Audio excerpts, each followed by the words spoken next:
Hello everyone, आपका स्वागत है महिंद्रा एसएससी पॉइंट में। आज हम लोग संधि पढ़ेंगे। हिंदी में संधि बहुत महत्वपूर्ण सेक्शन है। यहाँ से काफ़ी सवाल आपसे पूछे जाते हैं। परिभाषा, दो वर्णों का जो मेल होता है उसको संधि कहते हैं। जैसे आप देखिए लिखा है विद्या और आलय, तो विद्या में जो विद्या का बड़ा मात्रा है और आलय का बड़ा मात्रा है, वो जो दो वर्ण है जब वो आपस में मिलते हैं तो एक नया वर्ण आपस में मिलकर एक नया वर्ण बना लेते हैं और वो उस शब्द का क्या कर देते हैं, लोप कर देते हैं। तो दो वर्णों के मेल को क्या कहा जाता है, संधि कहा जाता है। संधि के कितने प्रकार हैं? संधि के 3 प्रकार हैं। कौन कौन से? स्वर संधि, व्यंजन संधि और विसर्ग संधि। तो आज का हमारा टॉपिक है स्वर संधि। एक एक क्लास में पढ़ेंगे, 3 क्लास में ये वीडियो को हम समाप्त करेंगे। स्वर संधि, स्वर संधि मतलब जहां पर स्वर वर्णों का मेल होता है और जो विकार उत्पन्न हो उसे कहते हैं स्वर संधि। हम समझ रहे होंगे। जैसे अभी मैंने आपको विद्यालय बताया, तो विद्या में विद्या का बड़ा और वहां बड़ा मिलकर के बड़ा बन जाता है, तो क्या बन गया? विद्यालय बन गया। ठीक है, तो हम स्वर संधि पे चर्चा करेंगे। वहां पे स्वर का ही मेल हो रहा था। तो स्वर संधि के कितने प्रकार हैं? स्वर संधि के 5 प्रकार हैं और इन 5 प्रकार से प्रश्न बहुत ही पूछे जाते हैं।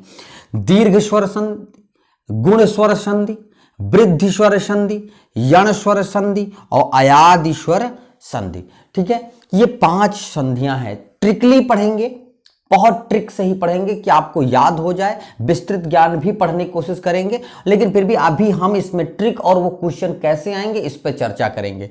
तो पहली बात तो दीर्घ स्वर संधि है। तो सबके मैंने यहाँ पे सूत्र लिख दिए हैं, ध्यान दीजिएगा। कभी कभार एग्जामिनेशंस में सूत्र पूछ लेता है ये किसका, वैसे शब्द से ही पता चला। अकः सवर्णे दीर्घा, तो दीर्घ स्वर संधि। आदि गुण, गुण संधि है। वृद्धि रेचि, वृद्धि संधि है। इको यड़चि, यण संधि है। एचो यवा याव, ठीक है, तो ये अयादि संधि है। तो ध्यान रखना है, कभी कभार इसी से मिलता जुलता बना के दे देंगे तो आप कंफ्यूज ना हो, इसलिए ध्यान रखेंगे कि किसके लिए कौन सा सूत्र होता है। ठीक है, तो पहला टॉपिक आ जाते हैं दीर्घ स्वर संधि। स्वर संधि के अंदर पहला दीर्घ स्वर संधि। दीर्घ स्वर संधि कहता है कि जब जहां पर 2 वर्ण आपस में मिल रहे हैं, जैसे मैंने बताया था विद्या और आलय, तो जहां पर 2 वर्ण आपस में मिल रहे हैं, अगर वो बड़ा का मात्रा, बड़ी का मात्रा या बड़ा ऊ का मात्रा बनाएंगे, बड़ा बड़ी या बड़ा ऊ का मात्रा बनाएंगे, तो वहां पर कौन सी संधि होती है? वृद्धि स्वर संधि होती है।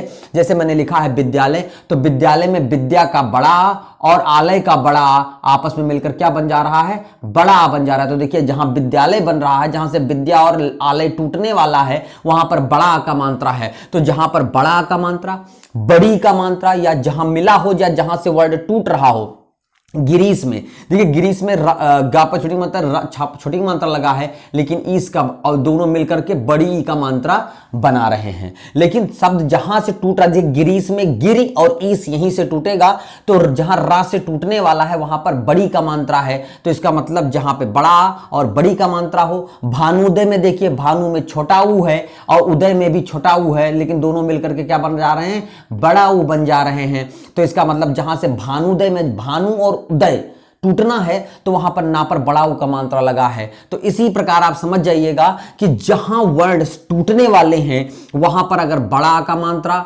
बड़ी का मात्रा या बड़ा ऊ का मात्रा लगा होगा, तो साधारण सी बात है वो स्वर संधि होगा और स्वर सी स्वर संधि होगी, दीर्घ स्वर संधि होगी। जैसे रजनीश लिखा है, अब रजनी और ईस टूटेगा। देखिए तोड़ने समय भी ध्यान रखना है, आप कहीं से भी टांग नहीं खींचेंगे। शब्द भी मतलब होता है। आपने हिंदी, हमारी हिंदी भाषा है, हम हिंदी का प्रयोग, तो रजनीश में रजनी शब्द होता है, रजनी। ठीक है, रजनी मतलब रात, रात के ईश्वर को क्या? रजनीश। तो रज और नीस, रजनी और ईस, तो रजनीश में रजनी अलग है, तो यहां रजनी से ईस अलग हो रहा है। तो रजनी के पास कौन सा वर्ण है? बड़ी का मात्रा है, तो इसका मतलब वहां पे कौन सी संधि हो जाएगी? दीर्घ स्वर संधि हो जाएगी।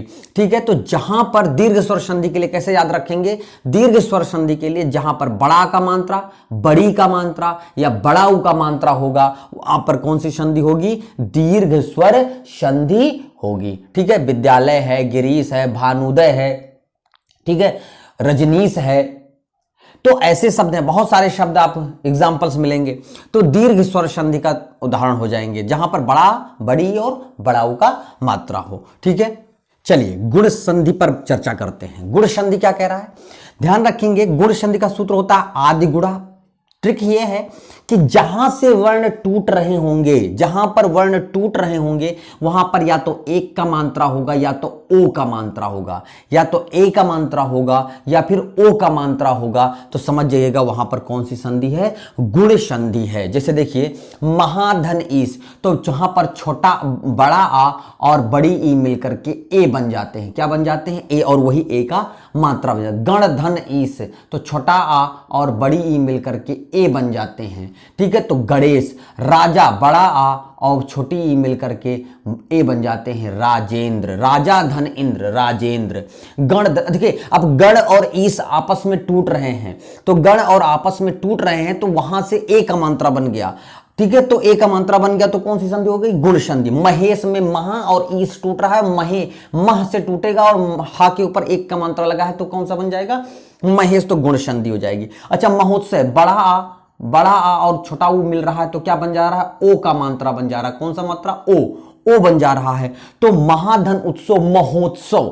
सूर्य धन उदय, सूर्योदय, देखिए यो के ऊपर सूर्य और उदय वहां से अलग होंगे और या के ऊपर ओ का मात्रा। तो जहां पर ए का मात्रा और ओ का मात्रा आए, ध्यान यही ट्रिक है, जहां पर ए का मात्रा और ओ का मात्रा आएगा वहां पर कौन सी संधि हो जाएगी? गुण संधि। जैसे महेश है, गणेश है, राजेंद्र है, महोत्सव है, सूर्योदय है, राजेश है ना, सुरेश है।